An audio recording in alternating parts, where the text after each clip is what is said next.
University of Pennsylvania President Liz McGill, who came under fire for her stance on anti-Semitism on her institution's campus, has resigned. The chanting, I think, calling for intifada, global revolution, very, very disturbing. And I can imagine many people's reaction to that would be one of fear. So I believe at a minimum that is hateful speech that has been and should be condemned. Whether it rises to the level of incitement to violence under the policies that Penn and the City of Philadelphia follow, which are guided by the United States Constitution, I think is a much more difficult question. The incitement to violence is a very narrow category. A message was sent this weekend on Saturday, December 8th, by the chair of the Ivy League School's Board of Trustees, in which she tendered her resignation. We immediately investigate any hateful act, cooperating with both law enforcement and the FBI, where we have identified individuals who have committed these acts in violation of either policy or law. We initiate disciplinary proceedings and engage law enforcement.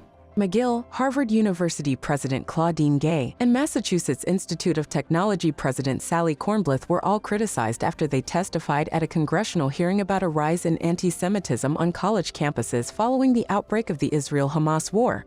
McGill, at Penn, does calling for the genocide of Jews violate Penn's rules or code of conduct? Yes or no? If the speech turns into conduct, it can be harassment, yes. I am asking specifically calling for the genocide of Jews. Does that constitute bullying or harassment? If it is directed and severe or pervasive, it is harassment. So the answer is yes. It is a context-dependent decision, Congresswoman. It's a context-dependent decision. That's your testimony today. Calling for the genocide of Jews is depending upon the context. That is not bullying or harassment.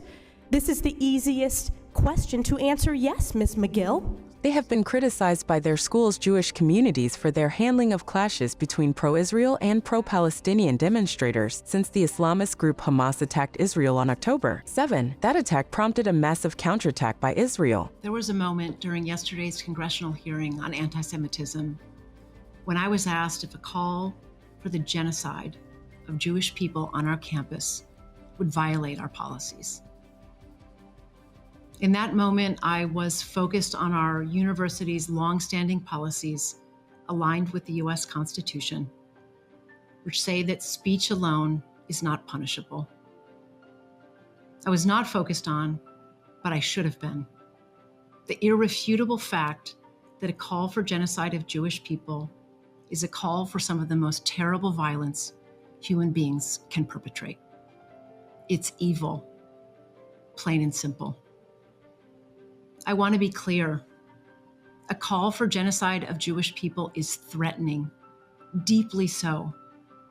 It is intentionally meant to terrify a people who have been subjected to pogroms and hatred for centuries and were the victims of mass genocide in the Holocaust. In my view, it would be harassment or intimidation. Reporting from NTV America,